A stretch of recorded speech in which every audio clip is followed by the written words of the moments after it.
నమస్తే. Welcome to our channel. నేను ప్రియాంకరం. H1B visa దీనికోసం ఎంతో మంది ఆశగా ఎదురు చూస్తూ ఉంటారు. చదువుకోవాలి, అమెరికా వెళ్లి ఉద్యోగం చేయాలి, మంచిగా సెటిల్ అవ్వాలి, భారతదేశానికి రావాలి. మరి ఇలాంటి టైంలో భారత్‌ల సేవలు వినియోగించుకుంటున్న అమెరికా, కానీ భారతీయ ఉద్యోగులపై విధిస్తున్న ఆంక్షలు ఈరోజు చర్చనీయాంశంగా మారాయి. ముఖ్యంగా H1B వీసాలో ఏవైతే అడ్డంకులు సృష్టిస్తున్నాయో ఇవి. సో ఈరోజు దీని గురించి డిస్కస్ చేద్దాం. ఎందుకు అమెరికా ఈ విధంగా ప్రవర్తిస్తుంది అనేది. సో ఈరోజు మనతో మాట్లాడడానికి international current affairs expert Mannem Koteswararao గారు ఉన్నారు. ఆయనతో మాట్లాడి మరిన్ని విషయాలు తెలుసుకుందాం. నమస్కారం సార్. నమస్తే. సార్, అంటే H1B వీసా ఈ విషయంలో ట్రంప్ ఏవైతే కఠిన ఆంక్షలు విధిస్తున్నారో, దీనికి ఇప్పుడు అక్కడున్న కంపెనీస్ ఒప్పుకోకపోనప్పటికీ కూడాను ఒక విధంగా ఇది భారతీయ విద్యార్థులకి, అలానే ఉద్యోగం చేయాలని అక్కడికి వెళ్తున్న వాళ్ళకి చాలా కష్టమైన పని కదా! ఎందుకు ఈ విధంగా ప్రవర్తిస్తున్నాడు ట్రంప్? అమెరికా ఆర్థికంగా ఇబ్బందుల్లో ఉంది. ఇప్పటికే దాదాపు 39 లక్షల కోట్ల డాలర్ల మేరకు అమెరికా అప్పు చేసింది. అందువలన ఆ లోటు పెరిగిపోకుండా లేదా అప్పులు పెరిగిపోకుండా ఎట్లా వీలైతే అట్లా విదేశాల నుంచి మనం సొమ్ము రాబట్టుకోవాలి అని డొనాల్డ్ ట్రంప్ ఆలోచిస్తున్నాడు. దానిలో భాగంగానే అమెరికా రావాలనుకునేటువంటి విద్యార్థుల మీద, ఇతర ఉద్యోగార్థుల మీద H1B వీసాలు వీటన్నిటి మీద కూడా చెల్లించాల్సినటువంటి ఫీజును విపరీతంగా పెంచేశాడు. అదేవిధంగా వివిధ దేశాల నుంచి దిగుమతి చేసుకునేటువంటి వస్తువుల మీద పన్నులను కూడా విధించాడు.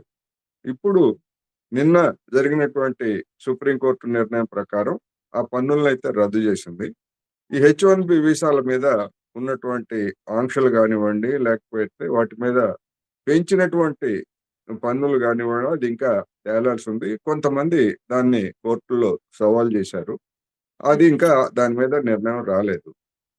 అయితే H1B వీసాలతోటి మన దేశానికి వచ్చేటువంటి ఇబ్బందులు, నష్టం ఏమిటి అనేటువంటి దాని గురించి గత కొద్ది నెలలుగా అది చర్చ జరుగుతా ఉంది. ఇప్పటికే జరుగుతుంది. వచ్చే కాలంలో కూడా ఇది జరిగే అవకాశం ఉంది.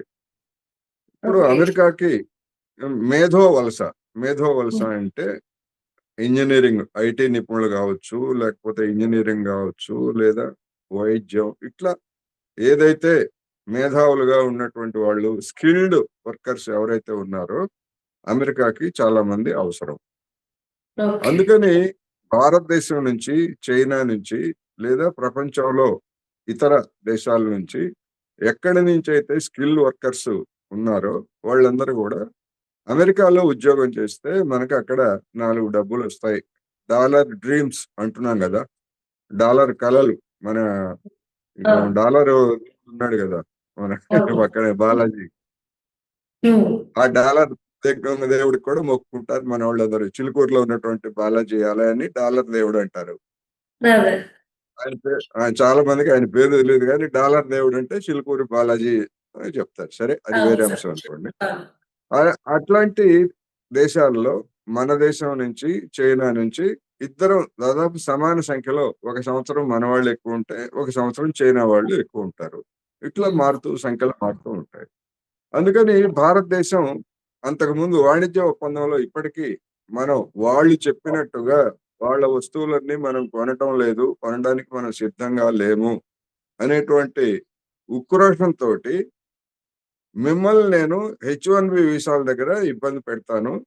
ఆ H1B వీసాల దగ్గర ఇబ్బంది పెట్టేట్లయితే ఎవరికైతే వీసాలు రావో, లేకపోతే ఇవాళ రేపు వీసా వస్తుంది, మనం విమానం ఎక్కేసి బుర్రుని వెళ్దాం అని చెప్పేసి కాచుకొని ఉన్నటువంటి విద్యార్థుల్లో, వీళ్ళందరిలో కూడా ఇక్కడ ఉన్నటువంటి ప్రభుత్వం మీద కోపం తెప్పించాలంటే ఆ వీసాలని ఆలస్యం చేయడం, లేదా భరించలేనటువంటి ఫీజులు పెంచడం అనేటువంటి మార్గాన్ని ఎంచుకున్నాడు.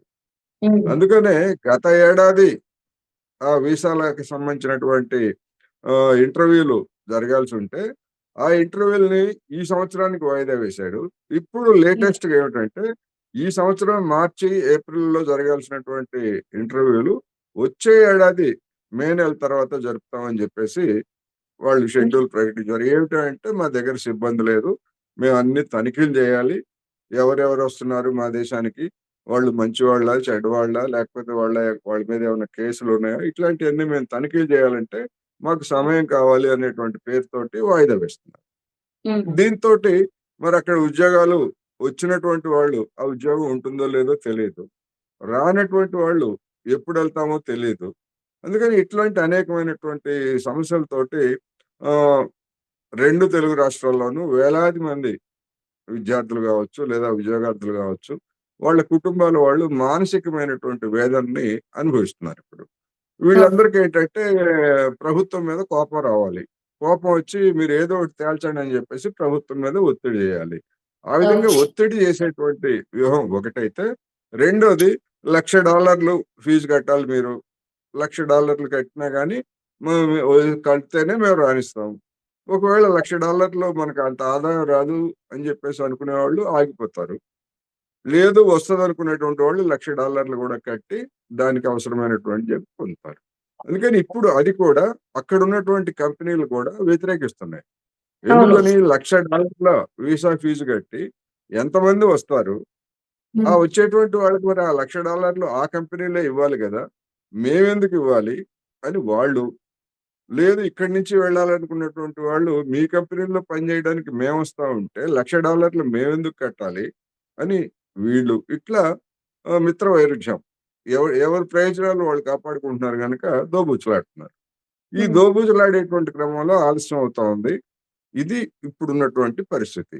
అంటే అందుకని సార్ ట్రంప్ చెప్పండి. అమెరికాకి మన ఉద్యోగుల అవసరం ఎంతైనా ఉంది. ఎందుకంటే అక్కడ కావాల్సినంత మంది ఇంజినీర్స్ లేరు కాబట్టి ఇక్కడ నుండి ఈ ఉద్యోగులను తీసుకోక తప్పని పరిస్థితి అక్కడ నెలకొంది అనే ఒక వార్త బయటకొచ్చింది సార్.